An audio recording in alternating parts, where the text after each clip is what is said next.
Das Jonastal. Dieser Ort ist bis heute sagenumwoben und immer neue Mythen und Legenden überschatten diesen Ort. Was hat sich hier zu Zeiten des Krieges wirklich ereignet? Und warum sind die Unterlagen erneut für Jahrzehnte gesperrt worden? Warum sind die Amerikaner mit aller Macht hier hervorgerückt und haben alles andere liegen lassen?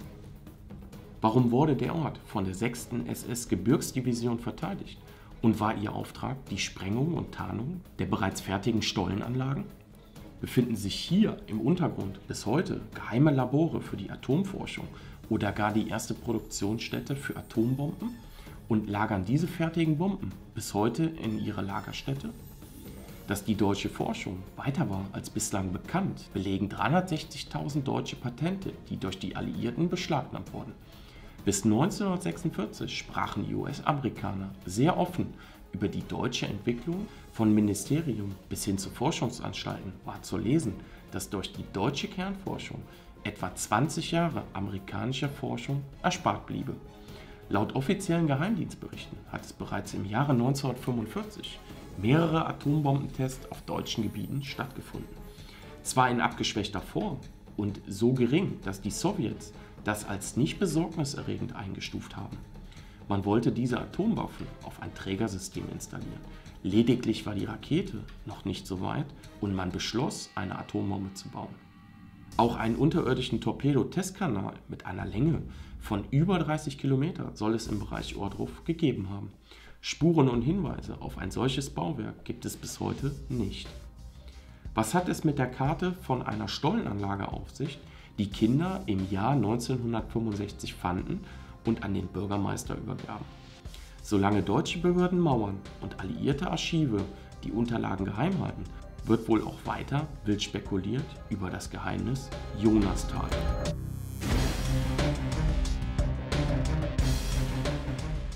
Ein japanisches Fernsehteam des öffentlich-rechtlichen Fernsehsenders besuchte zu Dreharbeiten das Jonastal. Hintergrund war die Fertigstellung der Kopie des Bernsteinzimmers.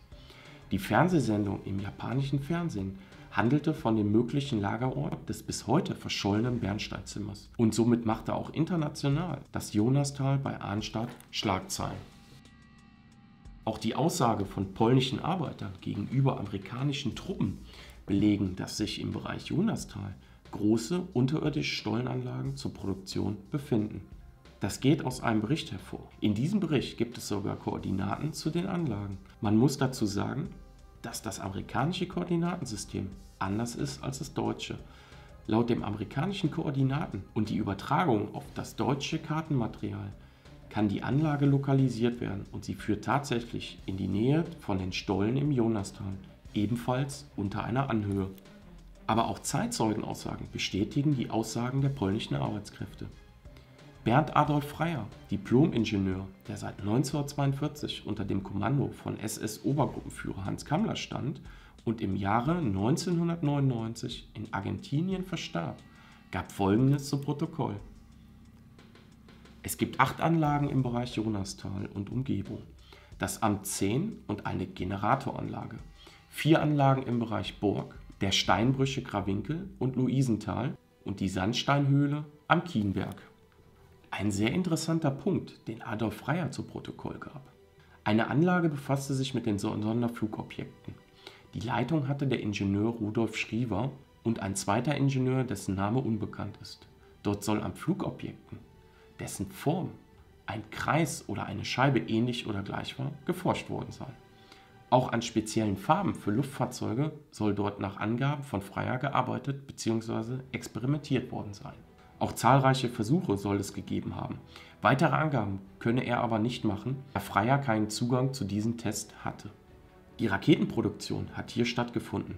Nicht die bekannten Raketen wie die V1 und die V2, sondern die A- und die X-Serie und die V3. Auch mit der A9, A10, die sogenannte Amerika-Rakete, die als Träger für Kernwaffen dienen sollte, soll hier im Versuch erprobt worden sein. Einige Maschinen und Güter aus Mauthausen wurden für die Produktion nach Ohrdruf verlegt.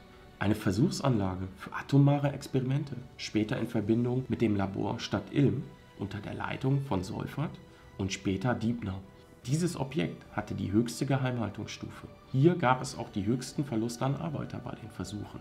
Für die Experimente waren alle Mittel vorhanden und genehmigt. Die Anlage Schwerwasserwerk. Dazu wurde die Generatoranlage im Amt 10 mitgenutzt. Amerikanische Soldaten bestätigten das in einem Gespräch. In einem riesigen Raum befand sich eine große Zahl von Generatoren und uns wurde gesagt, dass sie genug Strom erzeugen könnten, um damit eine Stadt von der Größe Berlins zu versorgen. Zuerst arbeitete man mit kleinen Anlagen zur Produktion von schwerem Wasser. Ab 1943 dann mit einer größeren Anlage, die aus Norwegen hierher verlegt wurde. Das Objekt Borg. Dieses Projekt muss in 4 Anlagen unterteilt werden. Das Führerhauptquartier soll die einfachste Anlage gewesen sein. Das Oberkommando des Heeres soll umfänglicher sein, die komplexe Ausstattung besessen haben. Auch diese Objekte hatten die höchste Geheimhaltung. Die Anlage soll besser ausgestattet gewesen sein als die des Obersalzberges, laut Freier. Die Anlage Olga. Diese Anlage war in der ersten Bauetappe und zum Teil eine Scheinanlage, um von den eigentlichen Anlagen abzulenken und um einen Nachweis für die Arbeitskräfte zu haben. Olga war auch als S3 und B3, also Sonderlager 3 oder Betriebsplanung 3, bezeichnet.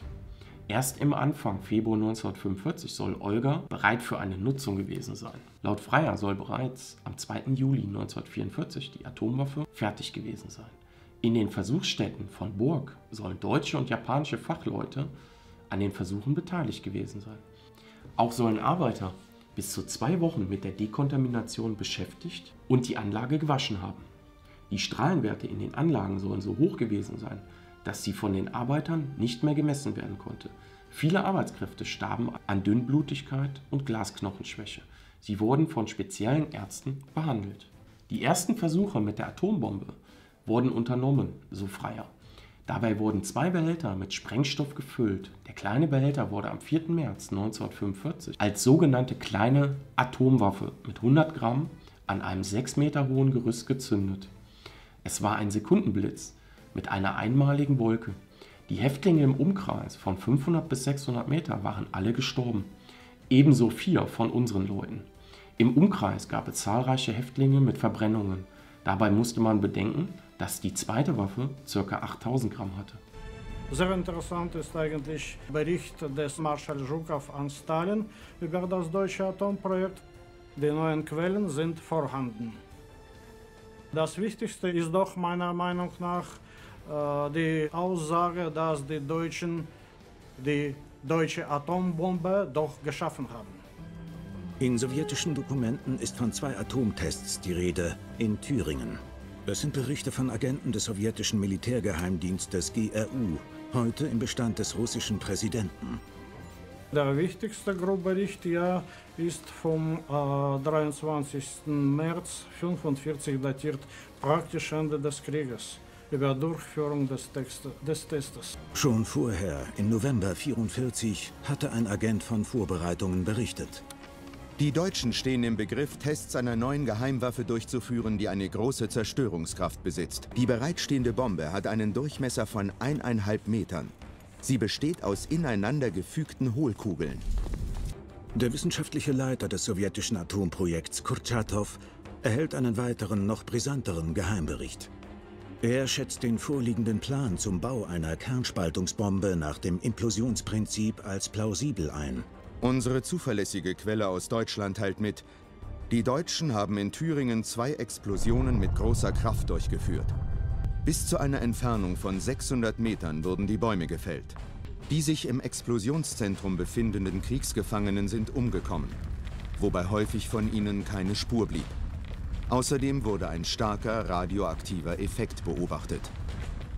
Besonders interessant war die Beschreibung der Vernichtungsfaktoren nach der Explosion. Und die sind ja für die Atomwaffe typisch. Das bedeutet, dass der Agent entweder unmittelbar am Test teilgenommen hat oder saß ein bisschen höher und bekam vollzählige Informationen über den Test. Wir wissen ganz genau, es ist eine bewährte, überprüfte Quelle gewesen. Diese Quelle hatte Zugang zu Bereichen der SS, die mit Waffenentwicklung im Atombombenbereich vertraut waren. Die Atomwaffe war fertig, aber die Trägerwaffe noch nicht. Also wurden Versuche unternommen, die Bombe von Flugzeugen aus der Luft abzufeuern. Diese Versuche schlugen fehl. Ein anderer Versuch war das Abwerfen der Bombe aus großen Höhen mit einem Fallschirm. Die Versuche wurden über den Flugplatz Gotha durchgeführt, mit Erfolg. Auch hier ist die Ähnlichkeit zu den ersten Atombombenabwürfen auf Japan groß. Beide Bomben wurden mittels Fallschirm abgeworfen. Spricht das etwa für deutsche Bomben, die von den Amerikanern beschlagnahmt und dann eingesetzt wurden? Die erste Zündung erfolgte am 4. März 1945 bei Röhrensee. Hier wurden ca. 250 sofort getötet und ca. 200 Häftlinge wiesen Verbrennungen der Haut auf. Ein weiterer Test soll sich auf dem Übungsplatz Neustadt-Glewe ereignet haben. Auch hier wurde die Bombe mit einem Fallschirm abgeworfen. Hier sollen beide Forschungsgruppen, die Diebner- und Säufer-Gruppe, beteiligt gewesen sein. Marschall Schukow berichtet ihm im Herbst 1945: Die Deutschen haben gute Resultate auf dem Gebiet der theoretischen und praktischen Erforschung und Anwendung der Kernenergie bis hin zum Bau einer Atombombe erreicht.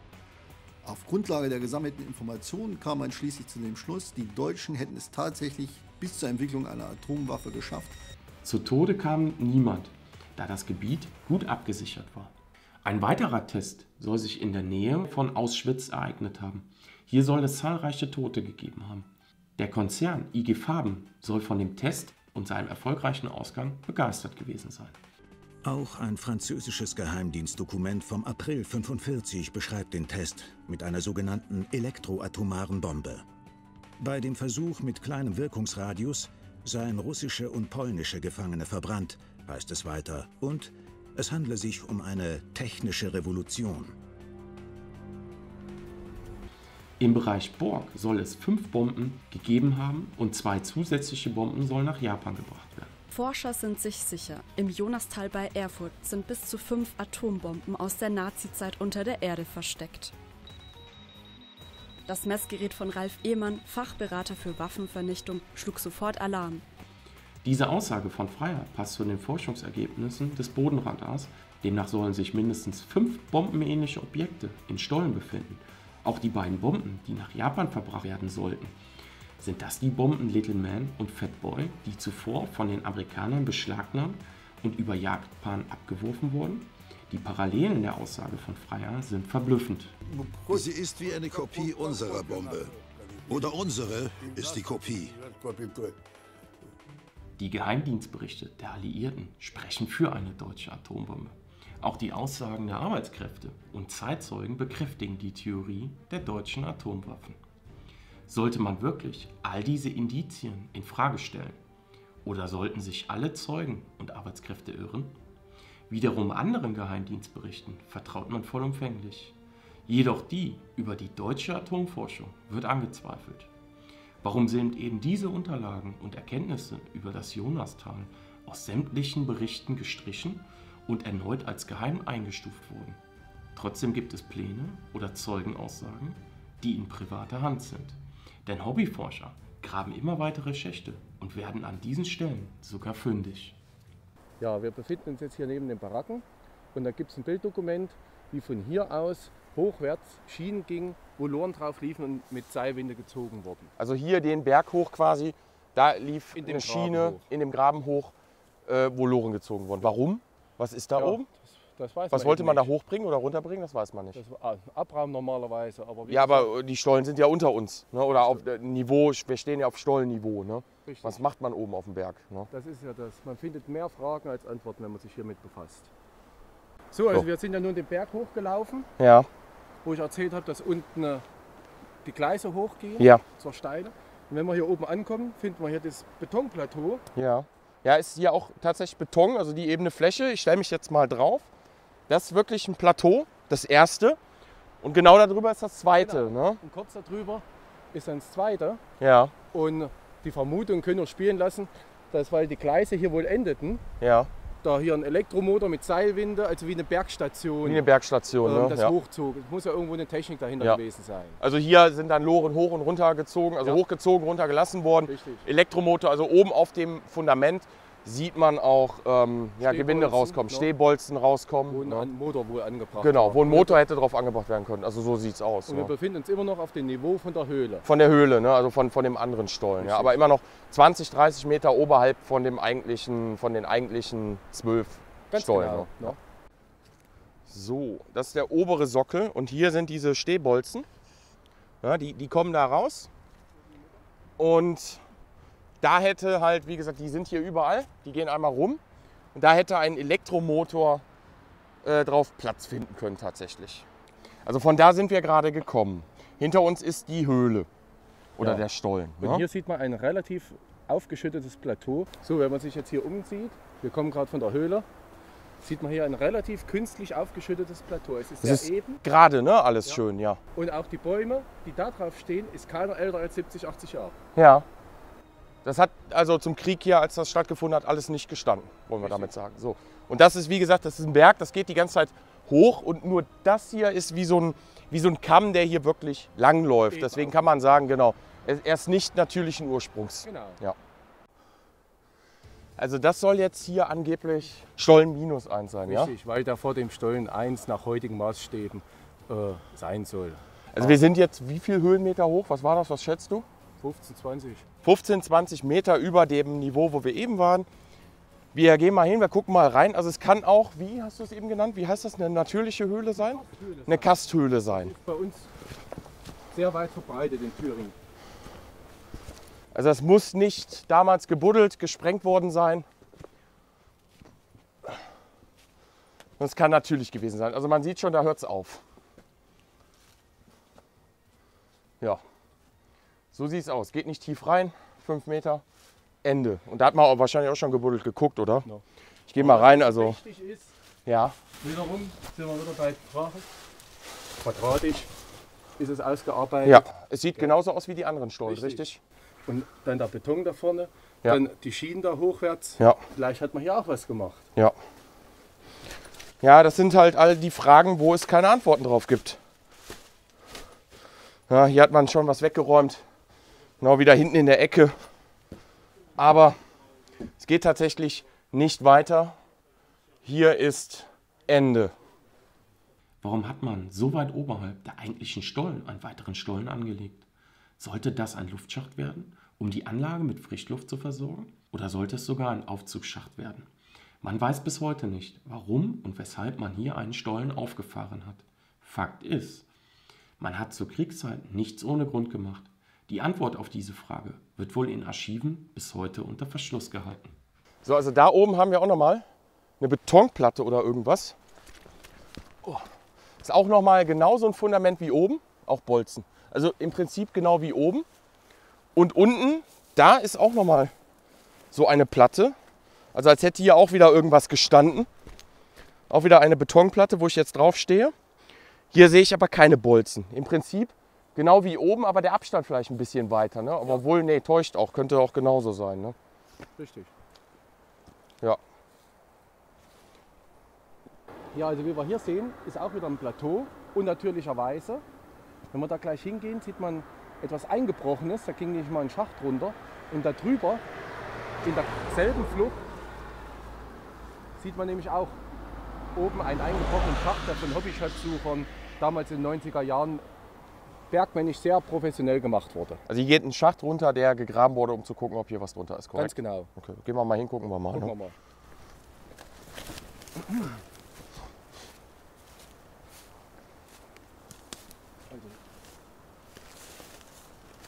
Okay. Ist jetzt nicht mehr viel zu sehen, ne? Ach so, wir müssen da, ich bin falsch gelaufen. Okay, das, aber da hat man auch gegraben. Da haben sie auch gegraben, das ging auch mal 2 Meter runter, das ist alles eingestürzt. Ja. Also jetzt sind wir oben am oberen Schacht, richtig. Genau. Ne? So, und das ist, In der Flucht ist da genau unten ist der drüber. untere. Genau, so. Und was ist jetzt hier passiert? Ja, wir stehen jetzt hier. Dieser Schacht wurde von Hobbyschatzsuchern in den 90er Jahren, wo der Wilde Westen anfing, gegraben. Sehr fachmännisch, professionell abgestützt, bergmännisch, alles top gemacht. Und vor 15 Jahren waren wir da, also war ich ja mit einem Freund noch drinne, haben uns eine Strickleiter runterhängen lassen und waren ungefähr, es geht so 8 oder 9 Meter senkrecht runter. So tief? Ja, und unten ist Beton. Unten ist Beton. Unten ist man auf Beton gestoßen. Ja, aber warum hat man hier gebuddelt und trifft dann auf eine Betonplatte? Weil hättest du 2 Meter weiter, da wäre wahrscheinlich kein Beton. Wie kommt das? Woher weiß man das? Da hat irgendjemand was gewusst, was geahnt. Deswegen nicht umsonst macht man sich diesen Aufwand, so einen Stollen zu schachten. War auch schön abgedeckt mit einem Holzdeckel. Ja. Aber wie man sieht, hat der Zahn der Zeit dran genagt. Also 8 Meter geht es runter und in 8 Metern Tiefe hat man Beton gefunden. Wo ist denn der Abraum gelandet? Tja. Das kann man ja auch nicht runterkippen, das fällt ja auf. Den muss man ja auch wegschaffen. Der ist ja nicht mal eben so gemacht. Ne? Auch sich die Mühe zu machen, privat. Aber gebohrt hat da keiner, dass man sagt, ja. Also da unten ist tatsächlich Beton. Das ist eigentlich nicht... Richtig. Also das ist wieder so eine weitere Frage, wo es keine Antwort drauf gibt. Ganz genau. Das alte Loch, was zusammengestürzt ist, und dieses Loch, was damals zusammengestürzt ist, ist seit 5 Jahren nicht mehr zugänglich. Da waren wir noch vor 10, 15 Jahren unten drin.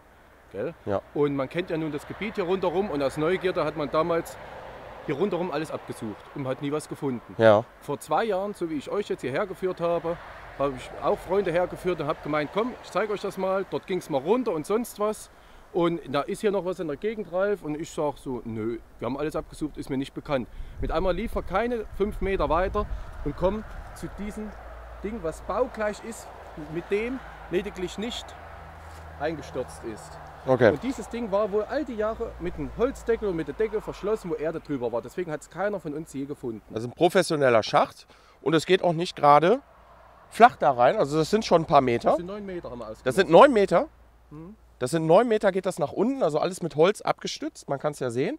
Und unten habe ich gerade gehört, geht es nach links, richtig? Unten du warst da drin. Ich war da unten mit der Strickleiter und unten geht es nach links zu den anderen Stollen dort rüber. Ja. Aber man kann richtig zu dem Stollen hingehen, oder wie muss ich mir das vorstellen da unten? Und da wird immer kleiner, die haben dann wahrscheinlich aufgehört mit Graben.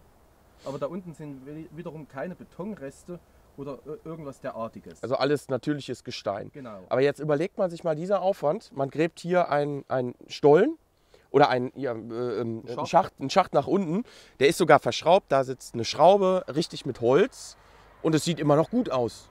Ne? Also da hat sich einer Mühe gemacht. Richtig. Ja? Aber warum weiß man nicht? Warum weiß man nicht? Für was das ist, von wem das ist, wer das war, weiß man alles nicht. Also wir stehen jetzt hier wieder an einer Stelle im Wald. Ist sogar noch eingezäunt. Und hier war auch, sag's nochmal eben, was war hier? Hier war auch baugleich so ein Schacht. Wie gerade? Der ging relativ schräg. Ah, der ging schräg runter? Der ging gleich schräg runter, aber auch so 7, 8 Meter. Ja. Fast auf das Niveau der Straße, welche sich rechts von uns befindet. Ja, und dann Ende. Und dann Ende. Also hat auch wer gebuddelt oder war es natürlich? Gebuddelt. Hat irgendwer gebuddelt? Ja, ja. Also das heißt, irgendeiner musste doch einen Plan haben oder irgendwas, richtig? Die wussten, wo sie graben mussten. Richtig. Und der Zahn der Zeit hat nur auch hier dran genagt, ist alles wieder eingestürzt. Und man hat sogar ein Geländer drum gebaut.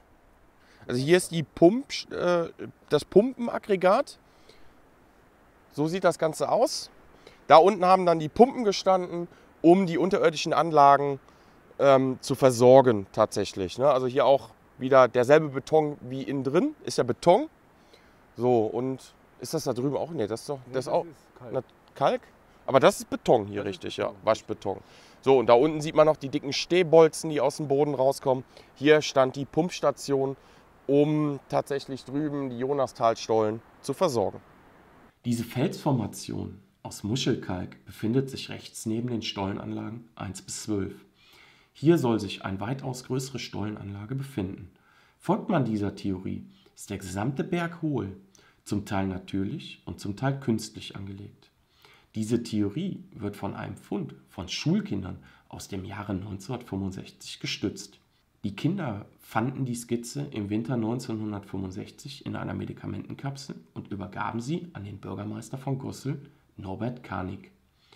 In der Kapsel war eine Skizze von einem Hohlraum im Biensteinkopf. Der Bürgermeister übergab die Karte einem Bediensteten der Stadt und die Staatssicherheit wurde informiert. Die Stasi nahm die Karte an sich und ist seitdem bis heute verschwunden. Lediglich Nachzeichnungen existieren bis heute. Im Original soll es insgesamt 3 Zeichnungen gegeben haben, die erst zusammen einen Sinn ergeben. Was sofort ins Auge sticht, ist das Wort Gold. Eine mögliche Theorie soll die Echtheit der Skizze verifizieren. Im Jahre 1965 soll es in der Anlage illegale Sicherungsarbeiten gegeben haben. Dabei kam es zu einem Unglück mit mindestens 2 Todesopfern. Auch Sprengungen sollen durchgeführt worden sein. Die überlebenden Arbeiter sollen mit Luftballons und dieser Skizze auf sich aufmerksam gemacht haben. Sie ließen die Ballons durch Luftschächte aufsteigen. Es soll sich um Westdeutsche gehandelt haben. Das würde auch zu den westdeutschen Medikamentenkapseln, die sich in der Skizze befand, gefunden hat man bis heute nichts. Unter oder in dieser Bergnase. Die Karte wird mittlerweile sogar als Schatzkarte angesehen. Man kam sogar zum Schluss, wenn man die Karte auf den Kopf stellt, dass der Buchstabe H als 14 gekennzeichnet sein soll. Sollte das des Rätsels Lösung sein? Sollte sich im Stollen 14 der Zugang zu den unentdeckten Stollensystemen befinden? Der Stollen 14 ist bis heute verschlossen. Also wir saßen ja, wie gesagt, abends, wir sind ein bisschen in die Kneipen gegangen, da wo die älteren Leute sitzen, also Zeitzeugen oder Leute, die Zeitzeugen kannten, um da so ein bisschen Recherche zu betreiben über das Jonastal. Und da haben wir viele interessante Geschichten gehört. Also Ralf, viele kanntest du auch noch nicht. Nee. Sie waren interessant. Den Wahrheitsgehalt, das kann man nicht überprüfen. Das ist überliefert und ihr wisst selber, beim Bier und wird ausgeschmückt. Der eine sagt dem das so, der dichtet was dazu, dann geht das weiter. Trotzdem möchte ich sie mal erwähnen. Also sie waren wirklich, wirklich interessant. Und es ging darum, dass irgendwann auf dem Truppenübungsplatz Ohrdruf zur sowjetischer Zeit ein Erdfall war. Was ist da damals passiert auf dem Truppenübungsplatz in Ohrdruf mit diesem Erdfall? Ja, also uns wurde es ja nun so berichtet, dass dort ein Erdfall war und unten Geräusche gehört wurden wie Dampf oder Elektrizität, beziehungsweise schien wohl auch Licht unten raus. Es muss sehr tief gewesen sein, keiner wusste, was es war und daraufhin hat wohl die sowjetische Kommandantur die Stadtsicherheit mit eingeschaltet. Und die ist dann dort mit dazugekommen und hat das sogar filmdokumentarisch festgehalten. Also es wurde gefilmt. Also es soll einen Film darüber geben, das wurde mir auch zugetragen tatsächlich, aber den haben wir nicht. Ne? Den haben wir nicht. Den haben wir nicht, ja. Und die haben dann ein paar russische Soldaten unten runtergelassen, abgeseilt, welche in das Stollensystem reinliefen, aber nicht wiederkamen. Daraufhin hat man noch wohl ein paar abgeseilt, die auch wieder reinliefen und auch nicht wiederkamen. Und das hat man wohl noch ein drittes Mal gemacht, wenn dem so sein sollte. Und nachdem man dann mitbekommen hat, irgendwie ist hier was nicht ganz richtig, haben sie es dann eingestellt, haben wohl das Loch verfüllt, zugemacht und nie wieder drüber gesprochen. Also das ist schon merkwürdig, dass ein Erdfall und unten soll ein Tunnel sein, wo Licht rauskommt, Geräusche rauskommen. Man schickt Soldaten rein, die kommen nicht raus. Das ist aber in Russland nicht unüblich. Ja. Dass da Soldaten, also ich kenne eine Übung, da ist ein Schützenpanzer abgesoffen in der Elbe oder so, oder wo das war. So, und dafür hat man nicht mal die Übung unterbrochen. Da waren 6 Soldaten gestorben. Also, dass die ihre Leute verheizen, gerade die Sowjets damals, das weiß man, also nicht unüblich. Ja, das ist interessant. Also bis heute weiß man da nicht, was es mit diesen Stollensystemen auf sich hat, da unterm Truppenübungsplatz Ohrdruf. Es soll ein Video geben, auch aus sowjetischer Zeit. Dort sitzt ein Sowjetgeneral, ein russischer General oder hochrangiger Offizier. Der hat das ist ein Interview auch über Ohrdruf und das Jonastal. Und der soll eine Karte gehabt haben, Kartenmaterial. Das war Ohrdruf tatsächlich, der Truppenübungsplatz. Und auf dieser Karte, also man hat da die Karte von Ohrdruf war zu sehen, aber russisch beschriftet, weil war ja Sowjetzeit. Jetzt konnten die älteren Menschen, die in der DDR groß geworden sind, die konnten Russisch, weil da wurde Russisch statt Englisch an der Schule ausgebildet. Ne? Also sprachen die das und konnten das auch lesen. Und da hat er angehalten. Und da ging von der, wie heißt die Burg nochmal? Von der Wachsenburg aus. Von der Wachsenburg aus war da eingezeichnet, ein Strich quasi. Und der war mit der Bezeichnung ins Deutsche übersetzt Tunnel. Und der ging von der Wachsenburg komplett unter dem gesamten Truppenübungsplatz durch, in die andere Richtung, also einmal komplett durch und das war es auch schon. Also mehr hat der Offizier da auch nicht preisgegeben, aber offensichtlich sind die Sowjets ja im Besitz gewesen über unterirdische Anlagen unter Ohrdruf, die noch aus der Kriegszeit stammen sollen. Also die Russen haben hier nicht gebuddelt, das kann man sagen. Ne? Das kann man sagen, man weiß aber auch nicht, ob es ein begehbarer Tunnel oder nur ein Kabelschacht oder Versorgungstunnel war. Ja, also ist nur mit der Aufschrift Tunnel. Und dann haben wir noch eine andere Geschichte, die stammt von einem jüngeren Mann. Ne? Was war der? Ja, die stammt von einem jüngeren Mann und der hat wohl berichtet, dass sein Lehrmeister ihm wohl bestätigt hat, dass er unmittelbar nach dem Krieg, wenn nicht gerade zu Bauarbeiten, im Jonastal war und dort schon unwahrscheinlich viel fertiggestellt war. So spiegelt sich solche Aussagen wieder. Geflieste Eingänge, holzgetäfelte Wände, vollständige Elektrik und eben alles schon bezugsbereit. Weite Stollenanlagen, das habe ich auch gehört. Genau, immer wieder tauchen Fliesen auf, dass geflieste Bereiche da sind und Bereiche mit Teppichboden tatsächlich. So, und jetzt sagte ein Anwohner hier, er hätte damals einen Bekannten gehabt, der zur Zeit des Dritten Reiches im Zweiten Weltkrieg ziviler Mitarbeiter an diesem Bahnhof hier war, der von der SS betrieben wurde, ist richtig, ne? Ja, beaufsichtigt. Ja, auch, oder beaufsichtigt. So, und er sagte, da kam ziemlich viel an, also da waren Häftlinge, Gefangene, Arbeiter, was auch immer und Material natürlich. Er hat nie irgendwas gesehen, außer einmal, da hat er was gesehen. Und zwar hat er da große Mengen an Fliesen gesehen, die angeliefert wurden in so einem Waggon und Schreibmaschinen. So, und weil seine Schreibmaschine kaputt war, hat er so einen SS-Soldaten gefragt, immer, ich brauche eine Schreibmaschine, sonst geht der Betrieb hier nicht weiter, ich kann sonst nichts machen. Und dann hat der SS-Soldat ihm wohl diese Schreibmaschine überlassen. Und was ihm in Erinnerung blieb, war diese riesige Menge an Fliesen tatsächlich zu Zeiten des Krieges. Aber wir waren da ja drin, ihr habt es gesehen, ist kein ausgebauter, gefliester Bereich oder irgendwas. Also, aber die Fliesen tauchen halt immer wieder auf. Ja. Ne? Dann haben wir noch eine andere Geschichte. Es sind zwei Geschichten. Also einmal war das so Kriegszeiten oder Nachkriegszeiten mit dem LKW? Weißt du das noch? Nachkriegszeit. Das war auch Nachkriegszeit. Also es gibt zwei Geschichten, die wir gehört haben, die ein bisschen ähnlich sind, aber nicht ganz ähnlich. Wolltest du die erste nochmal mit dem LKW wiedergeben? Weißt du das noch? Ich überlege gerade. Es muss so gewesen sein, dass jemand mit einem LKW hinten mit runtergelassener Plane, also er konnte nicht sehen, zu einem Ort gefahren wurde.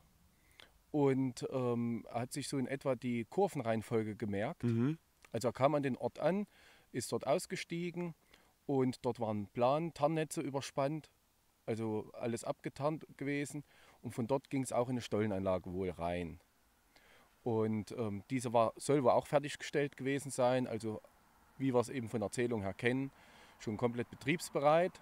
Und der Mann hat sich aber die Anzahl der Kurven in etwa der Zeit gemerkt und hat es dann wirklich wiedergebracht, nach zig Jahren später, das blind abzufahren aufgrund der Anzahl der Kurven und der Zeit und der Kilometerangabe in etwa und hat dann tatsächlich diesen Ort wiedergefunden, wo man meinte, naja gut, hier ist aber nichts. Man sieht nichts Merkliches von den Stollen oder sowas. Ja, gar nichts mehr, also nichts mehr, nur noch Felswand. Nur noch Felswand. Und unten halt Wald. Ne? Richtig. So, das war's. Was aber ihm noch in Erinnerung blieb, waren ja die Tarnnetze und die Planen, die gespannt waren. Ja. Also hat er sich umgeschaut und hat dann tatsächlich noch an den Bäumen eingewachsene Stahlringe gesehen und gefunden, wo wohl die Planen dran befestigt waren. Also war es wirklich tatsächlich der richtige Ort, den er in Erinnerung hat.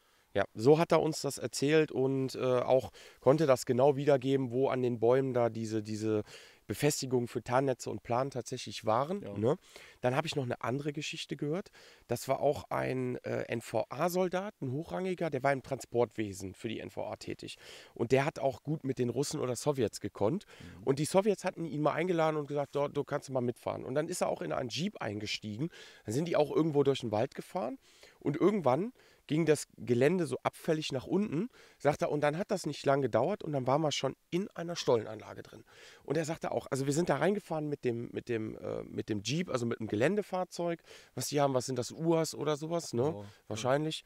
So, und da sagt er, ging es in diesen Stollen rein und irgendwann war dann auch ein größerer Bereich, wo dann Essensausgabe oder sowas war und irgendwie so kantinenmäßig. Und dahinter waren dann auch noch Holztore, richtige Tore. Und da hat er gefragt, wo geht's denn dahin? Und da sagten die ihm, ja, das musst du nicht wissen. Bis hierhin und nicht weiter. Ne?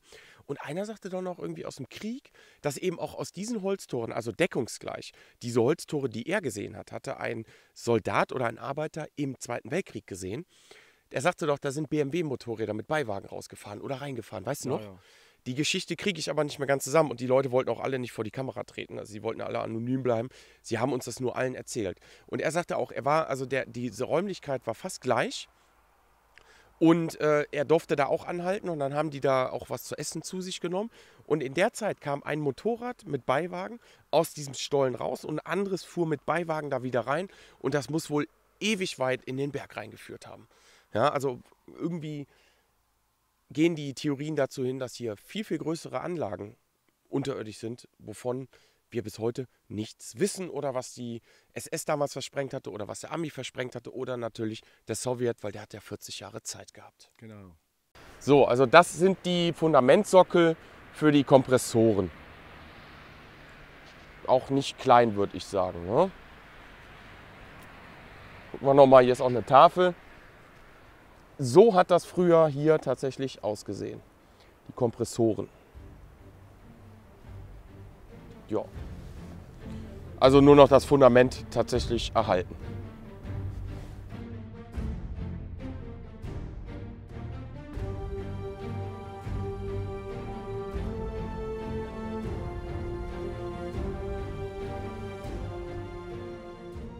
Also hier haben wir noch, das könnte ein Becken gewesen sein, weil es gemauert und geteert ist. Hier stehen aber auch keine Schilder, also es entzieht sich unserer Kenntnis. Da wissen wir aktuell nicht, was es mal gewesen ist. Es ist aber direkt neben der Kompressorstation. So, also ein Stück hinter der Pumpstation. Hier ist auch wieder, ich bewege mich auf Beton.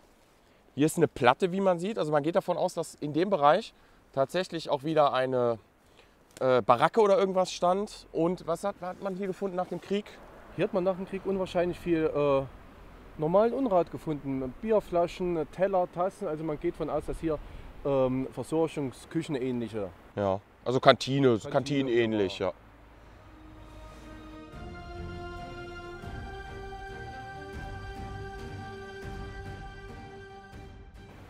Also hier ist auch wieder ein Fundament für Pumpen.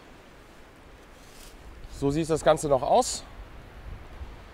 Und gegenüber sind dann die Stollen. Welche Stollen sind das jetzt? 14 bis? Nee, 21 bis 25. Also da, wo nie einer drin war. Also gegenüber sind die Stollen, das ist da.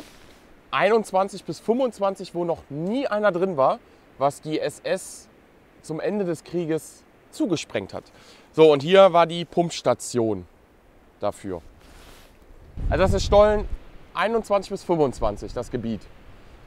Und da kommt man in Spalten rein, habe ich gerade gehört von dem Lokalhistoriker. Aber man findet nichts. Und das hat die SS zum Ende des Krieges tatsächlich weggesprengt. Man kann es doch ahnen, also dieser ganze Bereich ist runtergekommen. Ja, also das müssen riesige Sprengungen gewesen sein. Ja, und die haben das alles verfüllt. Die ganzen Eingänge sind zugeschüttet. Da haben auch die Russen oder die Amerikaner nicht gegraben, oder? Richtig. Warum nicht? Das macht ja eigentlich auch keinen Sinn, ne? Also eigentlich sagt man doch, dass man genau da reingucken will. Also die Amerikaner hatten zu wenig Zeit, bis ja Thüringen gegen Westberlin getauscht wurde. Ja, aber der Russe hat ja genug 40 Jahre Zeit gehabt. Hat aber keiner gemacht. Oder weiß man nicht? Dass sie drin waren, aber man weiß es nicht. Okay, also es ist vermutlich die haben sich ja irgendwie durchgebuddelt. Aber weil es ein militärisches Sperrgebiet war damals, weiß man das natürlich nicht. Im Jahr 1991 wollte man die Stollen 21 bis 25 öffnen. Die Stollen sollen von der SS vor Abzug gesprengt worden sein. Bis heute soll dort nie wieder jemand Zutritt gehabt haben. In diesen Stollen wird seitdem vermutet, dass hier ein Zugang zu weiteren Stollen existiert. Auch das Bernsteinzimmer und Kunstschätze vermutet man in diesen Stollen. Schweres Baugerät rückte an und begann mit der Öffnung der Stollen. Das gelang allerdings nicht. Um auch weiterhin zu gewährleisten, dass die Stollen verschlossen bleiben, sprengte man kurzerhand den gesamten Berg und verschüttete so die Eingänge für immer.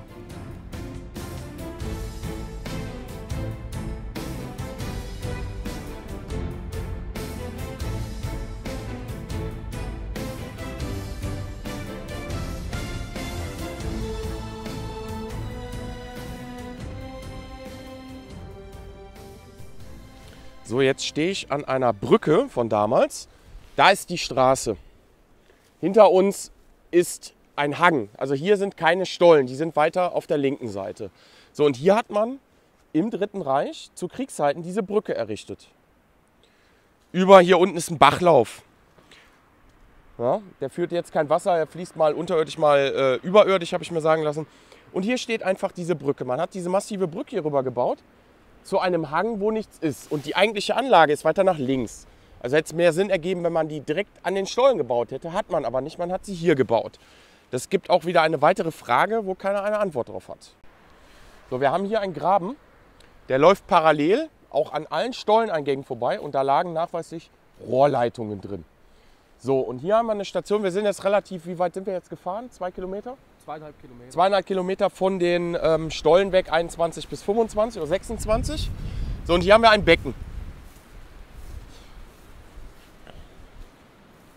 Ja, da liegt noch ein Rohr, relativ groß.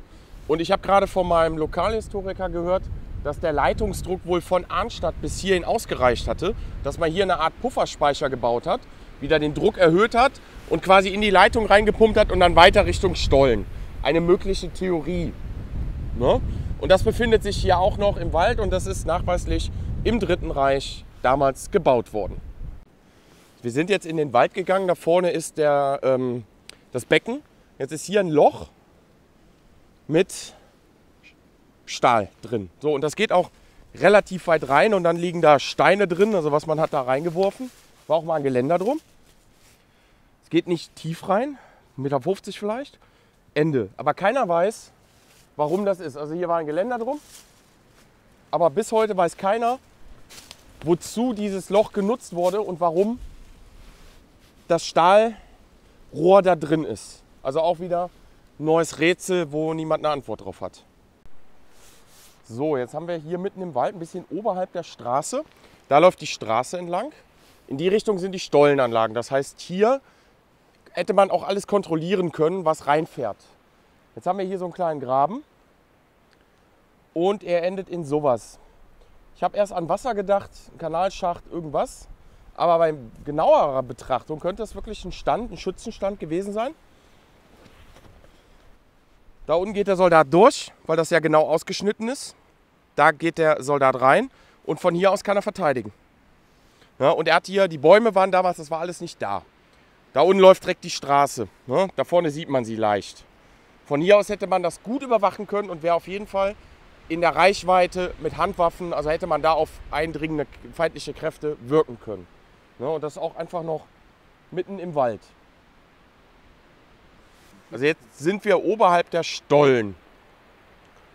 In dem Wald, also noch weg von den Stollen. Aber der Graben läuft hier oberhalb weiter.